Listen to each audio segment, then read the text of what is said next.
अस्सलामुअलैकुम नाज़रीन, इमरान याकूब खान साहब और ज़फ़र इलाली साहब के साथ मैं हूं Samina Pasha. Program viewpoint में आपको खुशामदीद कहती हूं। नाज़रीन, मिनी बजट जिसे उर्फ़ आम में कहा जा रहा है, असल में आपको मालूम ही है कि फ़ाइनेंस तरमीमी बिल जो है वो कौमी असम्बली में पेश कर दिया गया। फाइनेंस तरमीमी बिल 2021-22 जब पहले पेश किया गया था कौमी असम्बली में, तो काफ़ी दावे किए गए थे कि जनाब कोई मिनी बजट नहीं आएगा, और ये कहा जा रहा था कि हमने सबको खुश कर दिया है और बड़ा अच्छा बजट है और कोई किसी के पास ऐसी ख़ास तनकीद नहीं है इस बजट पर करने के लिए। लेकिन उस वक्त भी बहुत सारे लोग ये अंदाज़ा लगा रहे थे कि एक मिनी बजट शायद लाया जाएगा और बहुत सारे टैक्सेस में जो छूट दी गई है शायद उसे वापस लेना पड़े, कम करना पड़े, कुछ ना कुछ तब्दीली करनी पड़ेगी। और इस तरह ही खदशा जाहिर किया जा रहा था कि IMF के भी जब आप प्रोग्राम में जाते हैं तो जाहिर है कि आपको फिर वहाँ से भी कुछ मामलात को देखना पड़ता है। तो ये खदशात अब एक तरह से दुरुस्त साबित हो रहे हैं, क्योंकि बहरहाल एक नया जो मालियाती बिल है जिसको ज़िमनी मालियाती बिल कहा जाए, वो ज़रूर अब पेश कर दिया गया है कौमी असम्बली में। वहाँ पर अपोजिशन ने शोर शराबा किया, हंगामा आराई हुई, जिसके बाद कौमी असम्बली का इजलास तो मुलतवी कर दिया गया। अब ये बिल सेनेट में पेश किया जाएगा, लेकिन क्या हुकूमत इस बिल को मंजूर करवाने में कामयाब हो पाएगी या नहीं? जो तरामीम हैं वो किस हद तक अवाम दोस्त हैं या फिर अवाम मुखालिफ हैं? किस तरह से गरीब आदमी जो कि पहले ही महंगाई की चक्की में पिसा हुआ है, उसकी जो जेब है उस पर मज़ीद बोझ बढ़ने जा रहा है या नहीं, इस सारी सूरत हाल पर डिस्कशन करेंगे। और आप सबको मैं खुशामदीद कहती हूँ। थोड़ा सा मैं आपको ज़रूर बताना चाहूँगी कि जो इसमें सजेशंस हैं, जो तजावीज़ हैं, वो आखिर हैं क्या, ताकि थोड़ा सा हमें आइडिया हो जाए कि आखिर ये तरमीमी बिल जो है वो क्या करने जा रहा है आपकी जेब के साथ। तो जनाब, इस में जो पहली तजवीज़ है उसके मुताबिक मजमूई तौर पर 343 अरब रुपए की जो टैक्स छूट है वो ख़त्म कर दी जाएगी, जिसमें से मशीनरी पर 112 अरब की टैक्स छूट ख़त्म करने की तजवीज़ है। फार्मास्यूटिकल्स पर 160 अरब की टैक्स छूट ख़त्म करने की तजवीज़ है। बाकी लग्जरी जो अशिया हैं उनकी दरामद पर 71 अरब रुपए की टैक्स छूट ख़त्म की जा रही है। मशीनरी और फार्मा इंडस्ट्री पर टैक्स रिफ़ंड हो सकेगा। अलबत्ता मोबाइल फ़ोन्स पर 17% जनरल सेल्स टैक्स की तजवीज़ है, आपको याद होगा ये भी कम कर दिया गया था। सोने चांदी समेत कीमती ज्वेलरी पर भी 17% सेल्स टैक्स बिल में शामिल है, जबकि डेयरी प्रोडक्ट्स बनाने में इस्तेमाल होने वाली मशीनरी और सामान पर 5% की जगह 17% टैक्स लगेगा। तो गोया जो टैक्स पहले कम किए गए थे उन्हें या तो हल किया जा रहा है या उनमें कुछ ना कुछ इजाफा किया जा रहा है, और जाहिर है कि जब ये टैक्स बढ़ेंगे तो फिर चीज़ों में मज़ीद महंगाई में इजाफा होगा, उनकी कीमतें बढ़ेंगी, तो बोझ आम आदमी पर ही आएगा। ये सारी सूरत हाल है जनाब। तो क्या होना चाहिए, क्या नहीं होना चाहिए, और पॉलिटिकली भी इसके क्या असरात होंगे मौजूदा हुकूमत पर, जो कि पहले ही हम देख रहे हैं कि थोड़ी सी परेशानी का शिकार है अवाम में मकबूलियत के लिहाज से। तो इस पर भी हम इस एंगल पर भी बात करेंगे। पहले मैं इमरान साहब की तरफ चलूँगी। इमरान साहब आज पता नहीं शायद न्यू ईयर मनाने मुझे लगता है कि कराची चले गए, आज मेरे साथ तो मौजूद नहीं है। इमरान साहब, आपको खुशामदीद कहती हूँ कराची से। और कैसा है कराची का मौसम? बिस्मिल्लाहिर्रहमानिर्रहीम। कराची का मौसम बड़ा अच्छा है और यहाँ लाहौर की निस्बत सर्दी बड़ी कम है। अच्छा। आप ये कह सकती हैं कि खुशगवार मौसम है, और काफ़ी जो है ना यहाँ पे शाम में वैसे भी क्योंकि हवाएं चलती हैं तो कराची का मौसम तो आज मुझे तो बड़ा अच्छा लगा। लाहौर की ज़्यादा सर्दी से यहाँ बेहतर महसूस हो रहा है। ठीक, तो मैं उम्मीद करती हूँ कि फिर आप और लाले साहब मिलकर कुछ अच्छा सा प्लान भी करेंगे कुछ खाने पीने का। लेकिन चलिए अभी तो ज़रा टॉपिक्स पे बात करते हैं। इमरान साहब, ये मिनी बजट के हवाले से बात हो रही है और आप भी उन लोगों में शामिल थे जो पहले ही से ये कह रहे थे कि बिल्कुल मिनी बजट आएगा और आते ही रहेंगे मिनी बजट्स। तो अब तो बाकायदा इसमें तरमीमी बिल की सूरत में लाया जा रहा है। क्या आपको नज़र आ रहा है फिर से महंगाई का नया तूफान आएगा? क्यों मिनी बजट लाने पर मजबूर हुई है हुकूमत? समीना, 2-3 बड़ी अहम चीज़ें हैं। जैसे आपने खुद कहा कि मैं उन लोगों में शामिल था। आपको याद होगा जिस दिन बजट था, हमने उस दिन भी जब प्रोग्राम किया तो मैंने कहा था कि ये इलेक्शन बजट दिया हुकूमत ने, और हुकूमत तरमीमी जो है ज़िमनी बजट वो ज़रूर लाएगी, और मिनी बजट दोबारा आएगा, बल्कि कई आएंगे। तो आज देख लें वो बात सच साबित हुई है, ये आ गया। अब आज मेरे नज़दीक जो सबसे अहम बात है वो 2 सवाल हैं। एक तो ये बुनियादी सवाल है कि अचानक कौमी असम्बली का इजलास मुलतवी क्यों कर दिया गया, और दूसरा ये कि क्या ये मिनी बजट पास हो जाएगा कि नहीं। अगर इन दोनों सवालों पे बात करें तो मैं ये समझता हूँ कि क्योंकि ये जो है तरमीमी बिल या मिनी बजट, इसकी तजावीज़ को हुकूमत ने आईनी तरीके से सेनेट में भिजवा दी है। अब सेनेट में 14 दिन लगेंगे। 14 दिन वहाँ पे सेनेट ने हुकूमत के पास इन को मंजूर करवाने के लिए सेनेट में 14 दिन हैं। फिर ये वापस तजावीज़ असम्बली में आएंगी। अब जब असम्बली में आएंगी तो फिर हुकूमत उसे सादा अक्सरियत से भी पास करवा सकती है। यहाँ से अब वो दूसरा सवाल पैदा होता है कि क्या हुकूमत ये पास करवा लेगी। तो मैं आपसे ये अर्ज़ करूँ कि हमारी अपोजिशन आपने देखा, बल्कि हमने शुरू में कुछ शॉर्ट्स चलाए भी कि कितने उस पर सवालात हुए, अपोजिशन ने कितनी तेज़ तकरीरें की, हुकूमत ने क्या कुछ किया, अपोजिशन ने क्या कुछ किया। लेकिन मैं अपने मुशाहिदे और तजज़िये की बुनियाद पर आपको ये ज़रूर बताना चाहूँगा कि मुझे ऐसे लगता है कि माजी की तरह ये भी चीज़ पास हो जाएगी। कौमी असम्बली में भी ये पास हो जाएगा। उसकी बुनियादी वजह ये है कि ये मामला सिर्फ हुकूमत का नहीं है, ये मामला रियासत पाकिस्तान का है। क्योंकि IMF के पास जब आप गए हैं, आपने उनकी शराइत मानना है। अब IMF की फरमाइश पे अगर आप ये मिनी बजट ला रहे हैं, तरमीमी बिल ला रहे हैं, तो फिर इसको आपको पास करवाना पड़ेगा।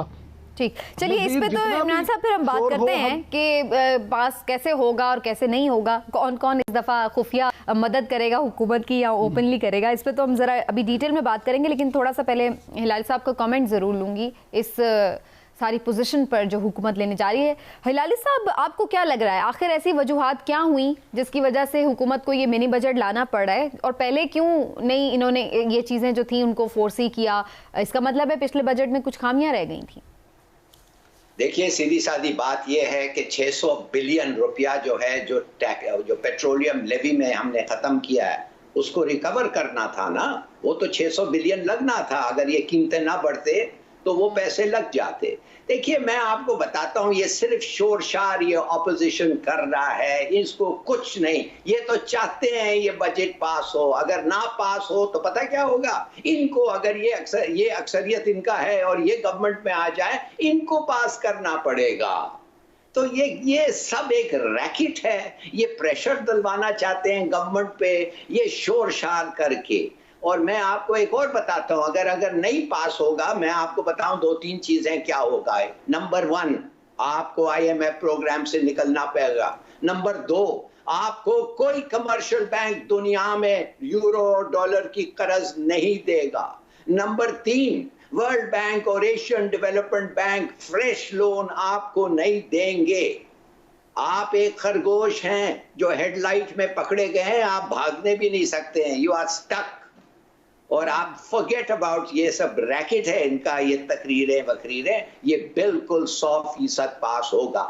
और मैं तो ये पूछना चाहता हूं कि क्या चीजें हैं जिनमें 17% टैक्स लग रहा है भाई?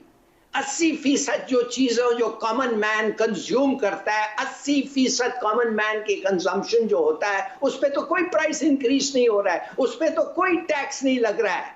20% पे लग रहा है, हाँ 20% पे लग रहा है, मगर 80% पे नहीं। दूसरी बात, पाउडर्ड मिल्क, लोग कहते शोर करते हैं पाउडर्ड मिल्क, आपको पता नहीं पता है कि नहीं कि 80% माँ जो है वो माँ का दूध चलता है हमारे कॉमन मैन का, तो 20% है सिर्फ जो पाउडर्ड मिल्क लेते हैं। अफसोस है उन कहना कि उनका बढ़ रहा है, मगर दूसरी चीज ये भी तो है ना, रिबेट है जो आपने जिक्र किया था, रिफंड है जो आपने जिक्र किया था।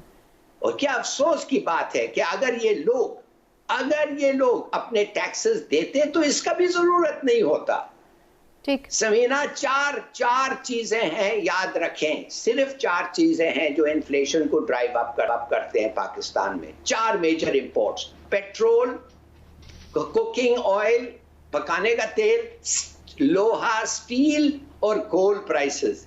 ये जब ऊपर जाते हैं, प्राइसेस बढ़ता है, इट इज एब्सोल्युटली इनएविटेबल।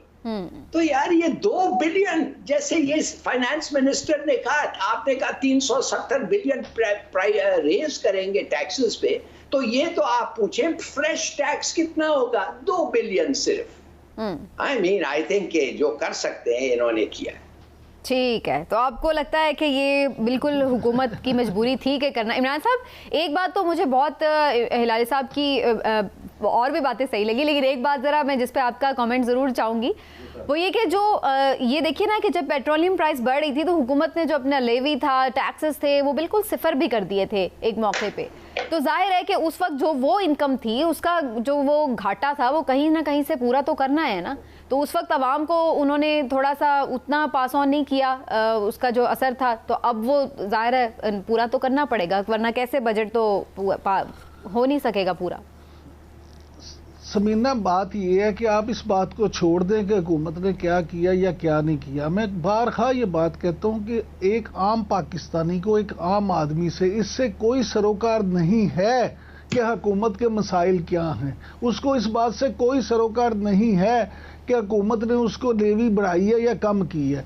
उसको इस बात से सरोकार है, सिर्फ और सिर्फ इस बात से सरोकार है कि उसको जो चीज़ मिल रही है वो उसे कितने पैसों में मिल रही है। फार्मास्यूटिकल अगर महंगी होगी तो आम आदमी कैसे मुतासिर नहीं होगा? मुझे आप ये बताएं कि कैसे आम आदमी मुतासिर नहीं होगा। दूसरा, हमारे यहाँ जो इंडस्ट्रियलिस्ट तबके की सोच है, क्या आप ये समझते हैं कि सरमायादार को बेशक वो बाद में रिफंड हो, उस रिफंड का फ़ायदा वो अपने कंज्यूमर को देगा, एक आम पाकिस्तानी को देगा? माजी में तो कभी ऐसा नहीं हुआ, अब भी ऐसा नहीं होगा। वो तो अपना उस रिफंड से खुद फ़ायदा उठाएगा, क्योंकि वो मेरी खुद कुछ सनतकारों से बात हुई है। वो कहते हैं जनाब बात ये है कि हमें तो जब रिफंड मिलता है तो पहली बात तो ये है कि धक्के बड़े खाने पड़ते हैं।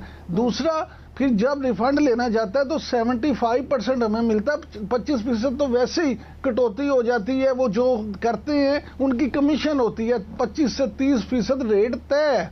यानी जब ये इस तरह की बातें होंगी तो वो आपको बाकी 75 में से देगा।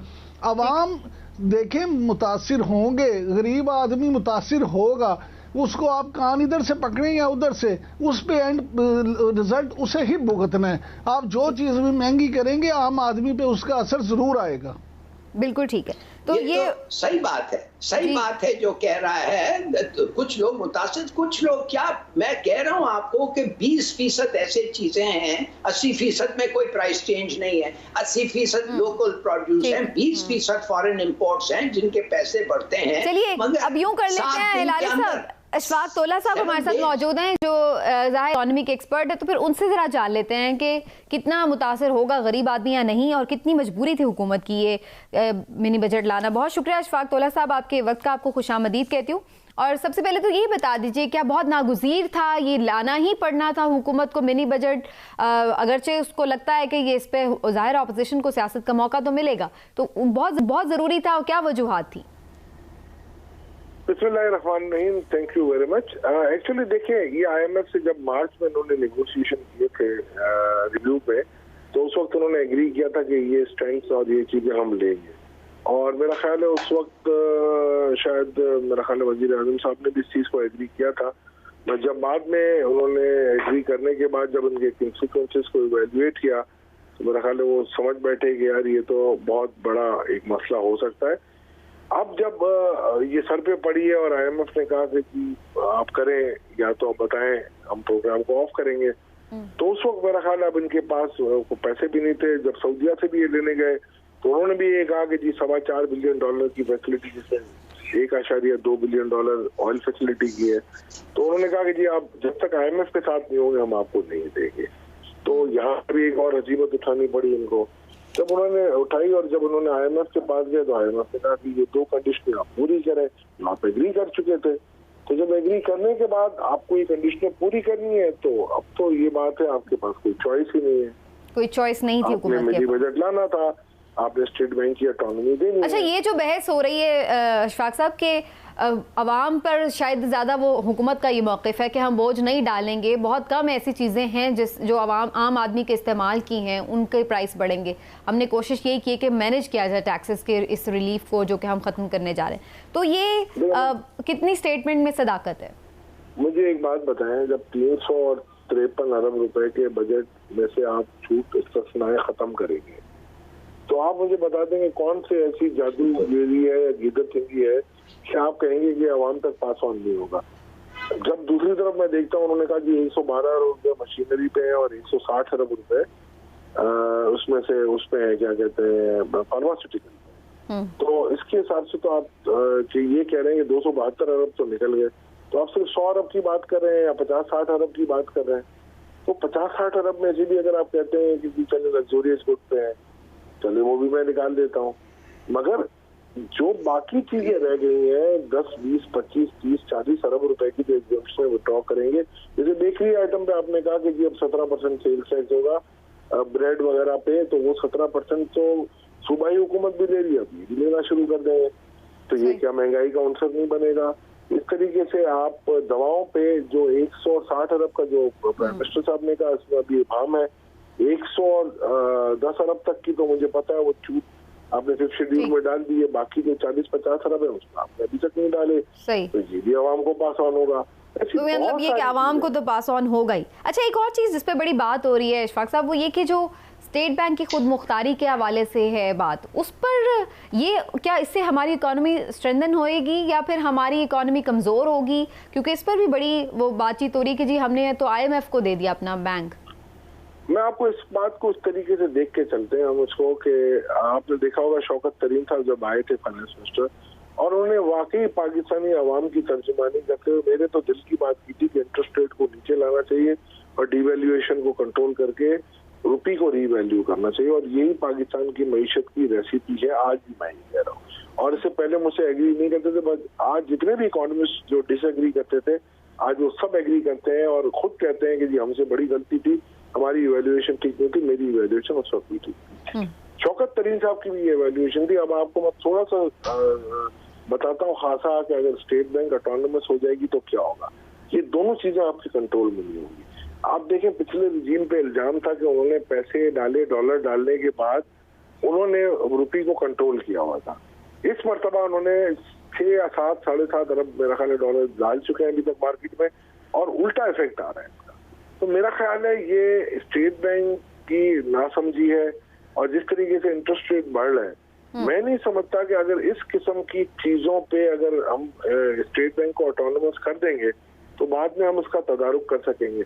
और ये फिर इसके बाद जब भी आपको कोई चीज चाहिए होगी, जैसे आप गवर्नमेंट बोरोइंग नहीं कर सकती, तो अगर आपको बहुत ही, अब जैसे ये आपने देखा होगा कि टर्फ की बोरोइंग की या जो एहसास प्रोग्राम में आपने बोरोइंग की या जो कामयाब जवान प्रोग्राम, ये जितने भी आप ला रहे हैं ये कहाँ से बोरोइंग? स्टेट बैंक से ही बोरोइंग है ना, तो फिर ये दरवाजे आपके बंद हो जाएंगे। अब अगर उसको आपने अवेल करना होगा तो फिर एक और ऑर्डिनेंस लाना पड़ेगा, फिर आप IMF की नाराजगी मोड़ेंगे। तो और दूसरी बात ये है कि स्टेट बैंक के पावर में एक ये पावर आ गया है कि जी इनके ऊपर कोई क्रिमिनल चार्जेस नहीं रख सकते, इनके एक्ट पे कोई कुछ कहना चाहता हूं वाला नहीं होगा। ये तो अगर आप समझते और आइन के अंदर सिर्फ हाजिर सर्विस सदर और हाजिर सर्विस गवर्नर्स को अवेलेबल होती है, और ये तो लाइफ टाइम इम्यूनिटी है इनको। ठीक है, तो ये कैसे मुल्क तो ये चीजें हैं प्रॉब्लमेटिक। सही है। अच्छा इशफाक साहब, हमारे साथ इमरान साहब और जफर हिलाली साहब भी मौजूद हैं। पहले हिलाली साहब का कमेंट सुन लेते हैं कि वो आपसे कुछ कहना चाह रहे हैं। जी हिलाली साहब, मैं आपको कहना चाहता हूँ प्लीज अंडरस्टैंड कि बैंक को बिल्कुल उनका पूरा उनका सिर्फ ये पावर अभी आ गया है कि गवर्नमेंट उनको कहती है कि हम चाहते हैं 2 और 4% से ज्यादा इन्फ्लेशन ना हो, तो बैंक के ऊपर है कि वो कैसे इम्प्लीमेंट और वो कंट्रोल करती है मनी सप्लाई को। ये गवर्नमेंट बताती है उनको। इसलिए मनी सप्लाई की जब आप बात करें कि कंट्रोल करना स्टेट बैंक की जिम्मेदारी है। पिछले 2 सालों में जब आप गोश गुजार मुझे हो रहे हैं तो 2 साल के अंदर मनी सप्लाई बढ़ी है, घटी नहीं है। आपकी जो मनी सप्लाई है वो 1.7 ट्रिलियन से बढ़ी है, घटी नहीं है। सर आप स्टेट बैंक की जो वीकली स्टेटमेंट छपती है ना, वो डाउनलोड करके उनकी वेबसाइट से आपको सब अंदाजा हो जाएगा। दूसरी बात ये है कि गवर्नमेंट ने बोरोइंग नहीं की है स्टेट बैंक से, बट वो प्राइवेट सेक्टर से, प्राइवेट बैंकिंग से जब बोरोइंग करती है तो प्राइवेट सेक्टर के लिए ब्लू चिप ये बोरोइंग होती है। उसकी वजह से आपका इंटरेस्ट रेट प्राइवेट सेक्टर की जो बोरोइंग होती है वो खत्म हो जाती है। अगर मैं बिजनेस के लिए लैंडिंग लेने जाता हूँ ना तो मेरा रेट कुछ और हो जाता है और काइबोर प्लस मुझे देना पड़ता है, जिससे मेरे कॉस्ट ऑफ डूइंग बिजनेस बढ़ जाती है।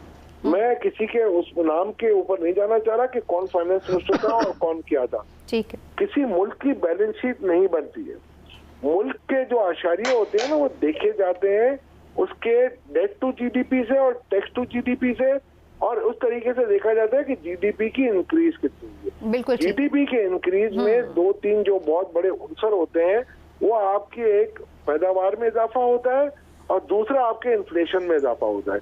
इन दोनों को जब हम मिलाते हैं तो रियल जीडीपी आपकी बन जाती है। बिल्कुल ठीक। रियल जीडीपी इस मरतबा ज्यादा इसलिए आ रही है कि आपके अफराते-ज़र ज्यादा है, और अफराते-ज़र ज्यादा होने की वजह से बनी सप्लाई इस तरीके से आप बात कर रहे हैं ना, दुनिया के काफी मुल्कों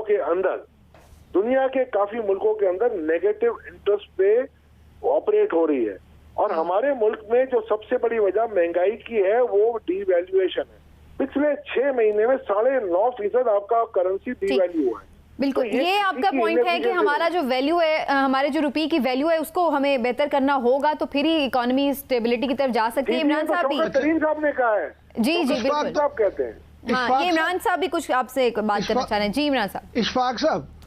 इशफाक तौला साहब, आपकी बातें, क्योंकि आप इस अपने काम के माहिर हैं, माहिर मईशत हैं, हम ये समझते हैं कि आपने जो बातें की हैं उसके मुताबिक ये तो पता चल गया कि ये जो चीज़ें हैं इस वक्त हुकूमत की सूरत हाल मईशत की पाकिस्तान की ठीक नहीं है।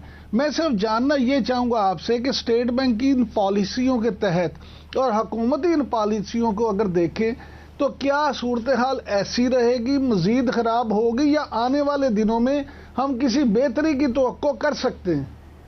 सर, मैं तो हमेशा पैवस्ता रहे शजर से उम्मीदें बाहर रख, मैं हमेशा पॉजिटिव रहता हूं, और मैं आपको अभी भी बता देता हूं इसमें जो पिछले 2-3 सालों में जो मामलात जिस नहज पे पहुंच चुके हैं, बिकॉज के ये जब इनके जहनों में बैठा हुआ था कि जी ये पॉलिसी हम चलाएंगे और वो पॉलिसी ये होगी कि जो कॉन्ट्ररी और reverse side of the previous regime policy हम चलाएंगे, तो मेरा ख्याल है वहां वो गलत हो गए थे। और जिस तरीके से नेगोशिएशन IMF से किया गया, मेरा ख्याल है वो ज्यादातर पाकिस्तान के मफाद में नहीं था। इससे पिछले प्रोग्राम में 17 वेवर लिए गए थे। जब क्रिस्टिना लेगार्ड ने कहा कि जी आप अपनी करेंसी डिवैल्यू करें, तो उनको कह दिया गया था कि जी हम प्रोग्राम से हटने के लिए तैयार हैं, हम डिवैल्यू नहीं करेंगे। एक प्रोग्राम वो था आपका IMF का कि जिसके अंदर आपका इन्फ्लेशन 7 से 4% पे आया था, इंटरेस्ट रेट 8 से बल्कि 13 से या 11 से आपके 3 या 4% पे आ गए थे। आपके डॉलर के रिजर्व्स भी बढ़ रहे थे जब तक आपकी पॉलिटिकल स्टेबिलिटी रही थी। जिस वक्त आप पॉलिटिकली डिस्टेबल हो गए, आपकी मईशत और आपके अशारिये सारे बिगड़ गए थे। तो नेम ऑफ द गेम जो भी होगा इमरान साहब, वो पॉलिटिकल स्टेबिलिटी होगी, और इस वक्त आपको मुझे अभी कहना चाहिए वो चार्टर ऑफ इकोनॉमी की जरूरत है। तमाम स्टेक होल्डर्स को बैठना पड़ेगा, और इंशाल्लाह इसके लिए हम कोशिश कर रहे हैं। स्टेट बैंक के साथ भी हम बात करें, इंस्टीट्यूट ऑफ चार्टर्ड अकाउंटेंट का मैं खुद वाइस प्रेसिडेंट हूँ, हम उसके लिए भी कोशिश कर रहे हैं कि हम बैठ के इन तमाम स्टेक होल्डर्स को एक प्लेटफॉर्म पे लाएं और उसको तय करवाएं कि चार्टर ऑफ इकोनॉमी क्या होगा, ताकि मईशत आपकी ठीक चले। बिल्कुल ठीक। इशफाक तौला साहब, आप हमारे साथ मौजूद रहे, आपका बहुत शुक्रिया। अभी हम ब्रेक की तरफ जा रहे हैं, ब्रेक ले लेते हैं, और ब्रेक के से वापस आकर फिर मजीद भी कुछ बात करेंगे और थोड़ा पॉलिटिकल इम्प्लिकेशंस की भी बात करेंगे कि ज़ाहिर है कि जब आप कोई मिनी बजट या इस टाइप की कोई चीज़ लेके आते हैं तो फिर उसके बाद अवाम में आपकी मकबूलियत मजीद कम होती है, और ज़ाहिर अपोजिशन को भी अपोजिशन का मौका मिलता है। इस पर बात करते हैं ब्रेक के बाद हमारे साथ।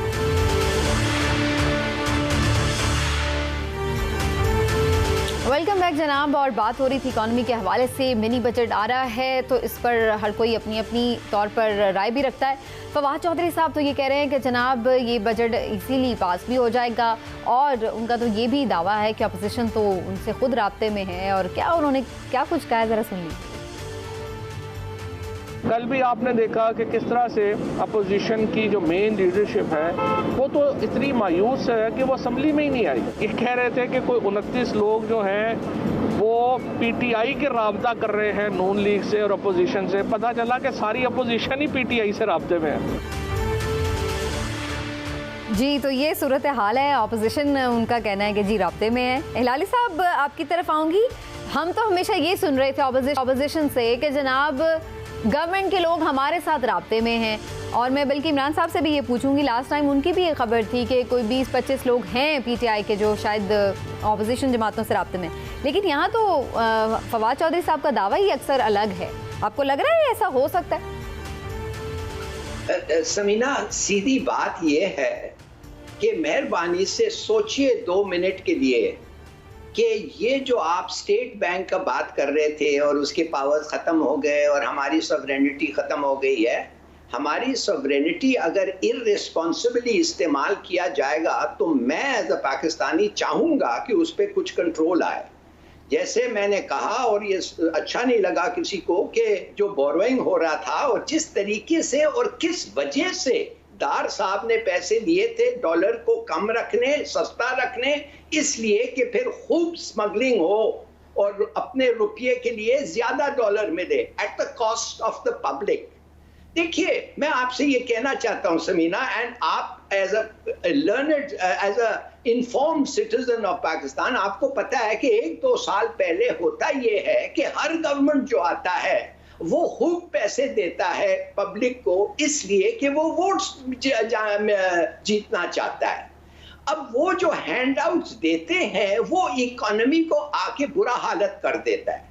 तो जो ब्लेयर था, टोनी ब्लेयर जो था, उसने ये किया, उसने कहा कि देखिए हमने फैसला कर दिया है कि 2 या 3% से ज्यादा इन्फ्लेशन नहीं होगा, लिहाजा अगर इससे ज्यादा होगा हम इख्तियार देते हैं हमारे बैंक ऑफ इंग्लैंड को, which is the reserve state bank, कि आप कंट्रोल करें बगैर हमें पूछे इन्फ्लेशन को जिस हद तक हमने आपको इख्तियार दिया है।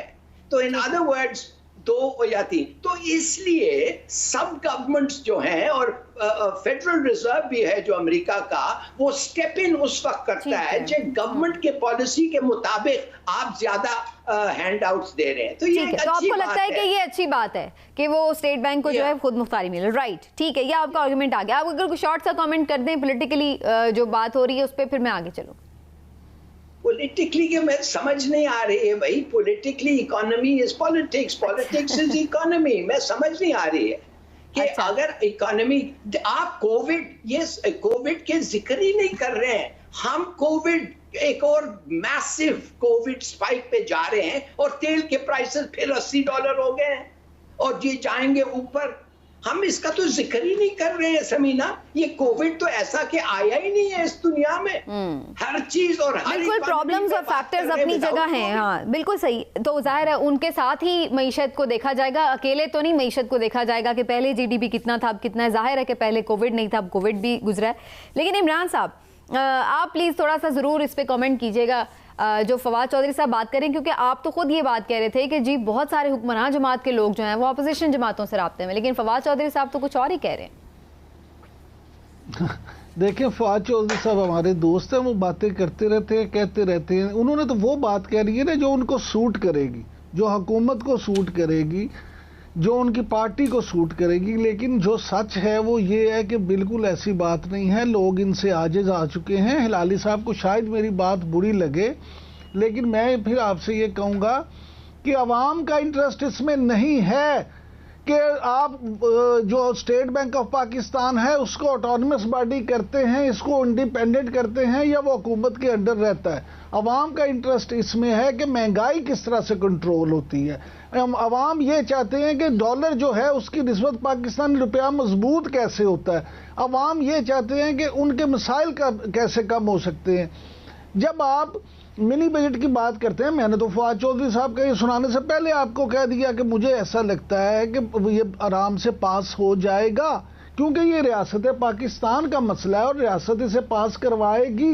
वो अपोजिशन को मनाए, अपोजिशन को लाए या जो भी करे, क्योंकि IMF अदरवाइज आपके साथ वो अपना जो एग्रीमेंट है वो ख़त्म कर देगा, जो अभी आप उसके मुतहम्मिल नहीं हो सकते। लेकिन महंगाई का जो मामला है पॉलिटिकली जो आप समझना चाहती हैं, तो इस हुकूमत ने अवाम को रुला दिया है। आज मुझे हमारे ऑफिस का GNN का एक ड्राइवर दिखा रहा था, उसको बिल आया है वापडा का, उसने सिर्फ 28 यूनिट इस्तेमाल किए हैं, 28 यूनिट, और उसको 5,620 रुपये का बिल आया।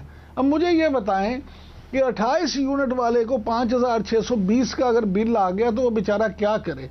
चाहे उसमें इन्होंने आपने माजी के उसको वजूहत कोई भी हो, लोग तो ये देखेंगे कि उनके लिए मुश्किल हो रही है जिंदगी, तो फिर जाहिर है कि वो तो इसी हुकूमत से ही सवाल करेंगे। जी लाल साहब शायद कुछ रिस्पॉन्ड करना चाह रहे हैं। जी लाल साहब, देखिए सीधी बात ये है कि अगर ऑपोजिशन आप क्यों समझते हैं कि ये बिल पास होगा? ये क्या मतलब है आपका कि रियासत इन्वॉल्व है?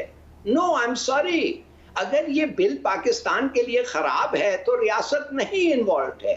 मगर आप ये नहीं मानते, मगर कहते फिर भी बिल पास हो जाएगा। तो क्या आप ये कह रहे हैं कि रियासत चाहता है कि पाकिस्तान की बुरी हालत हो और बिल पास हो जाए, हालांकि बुरा बिल है? नहीं, ये आंसर नहीं। हिलाली साहब एक मिनट, मैंने आपको इंटरव्यू नहीं किया, प्लीज। मैं सिर्फ आपको ये कहना चाहता हूं कि ये ऑपोजिशन भी नहीं चाहती, ऑपोजिशन पावर नहीं चाहता। अब ऑपोजिशन चाहती है कि महंगाई बढ़े, प्रेशर ज्यादा हो, टीएलपी एक दफे और निकले इनके खिलाफ। आप क्या समझते हैं? दिस इज पॉलिटिक्स, ये is got nothing to do with economics. अच्छा जी इमरान साहब, लेकिन हिलाली साहब, अपोजिशन तो कुछ समझे या ना समझे, लेकिन आप मेरी बात नहीं समझ रहे। मैंने ये तो कहा नहीं जो आपने मतलब निकाला। मैं ये कह रहा हूं कि क्योंकि आईएमएफ की शराइत में ये सब कुछ हो रहा है, और आईएमएफ की शराइत अगर हम नहीं मानते तो वो एग्रीमेंट खत्म हो जाएगा। रियासत पाकिस्तान ये नहीं चाहती, क्योंकि इस वक्त रियासत पाकिस्तान हमारा मुल्क मुतहम्मिल नहीं हो सकता आईएमएफ का वो एग्रीमेंट खत्म करने के, लिहाजा इसलिए वो इसको पास कराएंगे। इसमें इसमें ऑपोजिशन साथ देगी? चलिए थोड़ा सा आगे बढ़ाएं ना डिस्कशन को। ये बताएं, ऑपोजिशन साथ देगी या ये हुकूमत खुद से ये कर सकती है एलाइज के साथ? प्लीज, मेरा लास्ट कमेंट इस पे ये होगा। एक मिनट हिलाली साहब को सुन लीजिए, सुन लें। जी हिलाली साहब, मैं लास्ट कमेंट मेरा ये होगा कि हुकूमत की बात नहीं है ये नोबॉडी को ये ऐसा मौका है कि हम कितने दफे एक ट्रांच के बाद आपको पता है आईएमएफ प्रोग्राम से निकल के चले गए। हमें वी आर नोन, हमें कहा जाता है you are a one tranche economy, माने कि हम पहले ट्रांच तुम ले लेते हो और उसके बाद हमारे जितने भी शर्तें हैं तुम उसको नहीं मानते हो।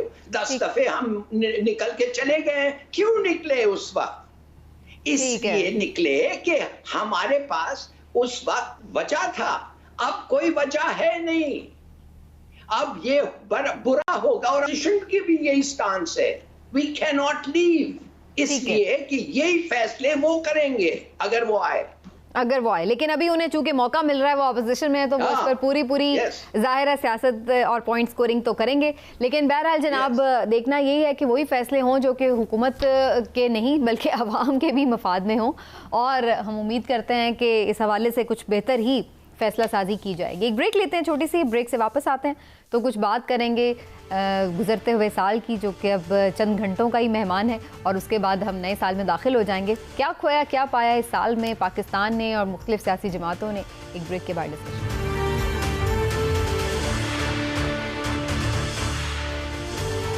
वेलकम बैक नाजरीन, हम नए साल में दाखिल होने वाले हैं और इस साल का ये हमारा आखिरी प्रोग्राम है। और मैं तो चाह रही थी बड़े प्लेजेंट माहौल में हो, लेकिन आज काफ़ी हीटेड डिस्कशन रही है हमारी पहले सेगमेंट की। लेकिन अब मैं चाहूँगी कि आप लोग दोनों बड़े रिलैक्स हो के अच्छे मूड में जो है वो नए साल को वेलकम करें। लेकिन थोड़ा सा एक रिकैप कर लेते हैं कि हमने इस साल को 2021 को कैसा पाया, क्या किया इसमें हमने। इमरान साहब, पाकिस्तान के लिए मजमूई तौर पर आपके ख्याल में ये साल कैसा रहा?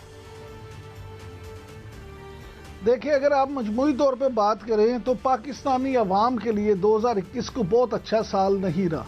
उसकी वजह कोविड हो, उसकी वजह महंगाई हो, लोगों की कुव्वत ख़रीद जो है वो कम हुई है, लोगों के महंगाई का असर बहुत ज़्यादा हुआ है, लोगों का म्यार ज़िंदगी नीचे आ गया है और लोग जो हैं वो बड़े मसाइल का शिकार हुए हैं। पहली बार ऐसा हुआ है, शायद पहली बार जब से पाकिस्तान बना है, पहली बार ऐसा हुआ है कि ना सिर्फ गरीब बल्कि अमीर लोग और मुतवस्तित तबका, ख़ास तौर पे जो हमारी मिडिल क्लास है, वो इतनी ज़्यादा मुतासिर हुई है कि उसकी परेशानियां बढ़ते ही चली जा रही हैं, कम होने का नाम ही नहीं ले रही। इसलिए मैं तो ये समझता हूँ मजमूई तौर पे कि ये साल पाकिस्तानी अवाम के लिए इतना अच्छा नहीं रहा। और अगर हम सियासी जमातों की बात करें, उस पर मैं आती हूँ, मजरा हिलाली साहब का भी ओवरऑल एक कमेंट ले लूँ। अच्छा हिलाल साहब, आपका क्या ख्याल है इस साल के बारे में? मुश्किल साल रहा पाकिस्तान के लिए, कोई अचीवमेंट भी है हमारे, या सिर्फ परेशानियां ही देखी हमने? बहुत बहुत मुश्किल साल। मैं तो एक कुछ अच्छी चीज सोच ही नहीं सकता हूँ। अगर कुछ ये सोच सकता हूँ तो यही है कि ये जो सब्सिडीज दिए गए हैं बहुत गरीब लोगों के लिए, मिडिल क्लास और मिडिल क्लास प्लस जो बोझ उठा सकते हैं इन लोग, खैर जो भी बोझ है उनको ही उठाना है, बेचारे गरीब को क्या उठाना है। तो गरीब शायद ये सब्सिडीज से, शायद या डेफिनेटली सब्सिडीज से बेनिफिट किया है, मगर काश के ज्यादा कर सकता था। मगर ये जो है कोविड और इकोनॉमिक ये जो हुआ है समीना, मुझे सबसे बड़ा डेंजर ये भी नहीं है कि अब ओमिक्रॉन एक नया वेरिएंट आ गया है और वो और डेल्टा वेरिएंट दोनों इस वक्त साथ चल रहे हैं और 4 लाख लोग एक दिन अमेरिका में इन्फेक्ट हुए हैं नए वायरस से। चलिए ये भी मुझे आएगा इधर, फरवरी मार्च में ये वायरस पाकिस्तान भी पहुंचेगा कहते हैं लोग। मुझे सबसे बड़ा डेंजर ये लग रहा है कि हमारे हमसाया मुल्क में समीना, वो एक हिंदू इंतहा पसंद के हाथ में वो गिर गया है, खत्म, वो इट हैज फॉलन। और वो जो थ्रेट है ऑलमोस्ट डेली वो माउंट कर रहा है उधर के मुसलमानों को। और ये जो है समीना, आई थिंक कि पता नहीं कब एक दिन आएगा जब मुसलमान खड़े होंगे और कहेंगे इनफ इज इनफ, अभी हम लड़ेंगे। और जब वो खड़े होंगे तो फिर हमें भी खड़ा होना पड़ेगा। बिल्कुल ठीक है। तो चलिए थोड़ा सा आगे लेके जाते हैं डिस्कशन को। वैसे मुझे तो ये साल में एक अचीवमेंट पाकिस्तान की लगती है, वो ये कि क्रिकेट में पाकिस्तान की टीम बड़ा अच्छा परफॉर्म कर रही है। खासतौर पर इस साल में हमने इंडिया को भी हराया है, तो ये बड़ा ज़बरदस्त मुझे तो लगा है अचीवमेंट हमारी। लेकिन इमरान साहब, जो हमारी ओवरऑल सियासी जमातें हैं, पाकिस्तान की पीटीआई की मकबूलियत हमें नज़र आ रहा था बल्दियाती इंतखाबात में भी कि वो थोड़ी कम हुई नज़र आ रही है। ओवरऑल आप क्या देख रहे हैं? कौन सी पार्टी ने गेन किया है, कौन सी पार्टी ने लूज़ किया? देखिए, मुझे अगर सियासी जमातों की बात करें ना, तो 2021 में सबसे बड़ी लूजर तहरीक इंसाफ लगी है। वो उसकी बुनियादी वजह समझ लें, आवाम में उसकी मकबूलियत कम हुई है। और जो एक पेज की बात थी, उस हवाले से भी बहुत सारी बातें सामने आ रही हैं कि शायद वो हमायत भी अब उस तरह से नहीं रही। इसका मतलब ये हुआ कि वज़ीर आज़म इमरान खान साहब और उनकी जमात तहरीक इंसाफ दोनों जो हैं वो मुख्तलिफ मामलात पे अपनी ग्रिप लूज़ कर रहे हैं। देखें, अगर ये ग्रिप लूज़ कर रहे हैं तो सियासत में ये उनकी नाकामी समझी जाएगी, ये उनकी कामयाबी नहीं समझी जाएगी। महंगाई का मसला हो, उसमें भी लोग हुकूमत को ही जिम्मेदार समझते हैं। और मैं हमेशा कहता था कि महंगाई का मसला सबसे बड़ा मसला है वज़ीर आज़म इमरान खान साहब के लिए। ये इनकी मकबूलियत जो है अवाम में वो कम करेगा। अब आप देखें, चेयरमैन नैब की तकर्री हो, DGISI की तकर्री हो, मईशत की बहाली हो, या इलेक्शन कमीशन के साथ मामलात हों, किसी भी मामले में हमें ऐसा महसूस नहीं होता कि हुकूमत स्मूथली कुछ करने जा रही है। हर चीज़ में फड्डा शुरू हो जाता है, हर चीज़ में इख्तिलाफात शुरू हो जाते हैं। जमहूरियत गेन किस पार्टी ने की है इमरान साहब? इख्तिलाफ राय गेन किस पार्टी ने? अच्छा, मैं ये समझता हूँ कि इस साल अगर आप देखें तो हैरत अंगेज तौर पे मियां शहबाज शरीफ ने और मुस्लिम लीग नून ने गेन किया है। अगर ज़िमनी इलेक्शन के आप रिजल्ट देखें तो उससे भी आपको इस बात का अंदाज़ा हो जाएगा। और फिर जो वज़ीर हैं शहबाज शरीफ, वो जिस तरह से अपने आप को प्राइम मिनिस्टर इन वेटिंग के तौर पे प्रेजेंट कर रहे हैं और जिस तरह से उनके वज़ीर आज़म बनने की खबरें आ रही हैं, उससे ना सिर्फ उन्होंने सियासी तौर पे गेन किया बल्कि हुकूमत और तहरीक इंसाफ दोनों इसमें प्रेशर में भी नजर आते हैं। और खुद वज़ीर आज़म इमरान खान भी। इमरान हिलाली साहब, आपका क्या टेक है इस पर? पीटीआई ने तो डेफिनेटली लूज किया है, जिसकी वजह जो भी हो, लेकिन गेन कौन कर रहा है? हाँ, पीटीआई ने लूज इसलिए किया है, कुछ उनकी कमजोरियां हैं। ये सही कहा था इमरान याकूब ने कि ये जिन तरीके से मैनेजमेंट किया है इन्होंने, ये जो इदारे और ये वो कम है, this is not been good. और साथ साथ इनके जो चॉइस सिलेक्शंस हुए हैं ओहदों के लिए, वो भी अच्छा नहीं रहा है। तो उस हद तक इनका बिल्कुल कसूर है और इनका ये इस पे रिफ्लेक्ट करता है इनकी अनपॉपुलैरिटी की। मगर सबसे ज्यादा वजह ये है, फिर मैं कहता हूँ, कोविड और महंगाई, जिसके ऊपर जिस कोविड पे इन्होंने बड़ा अच्छा परफॉर्मेंस दिया, मगर महंगाई पे इतना अच्छा नहीं दिया। मगर वो भी फिर भी ज्यादातर वो इनका कसूर नहीं है। कौन बेनिफिट किया मैं बिल्कुल नहीं समझता हूँ।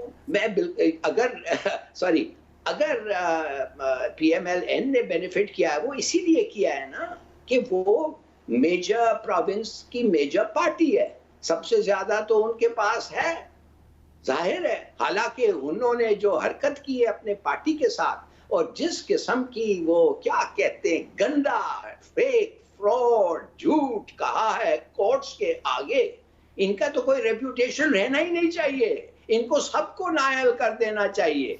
मगर फिर भी अगर इनकी पॉपुलैरिटी बढ़ गई है तो वो सिर्फ दिखाती है कि हमारे मुल्क और कौम कैसे हो गए हैं कि झूठे लोग जो साबित झूठे हो गए उनको फिर भी पॉपुलर हो गए। क्यों भाई?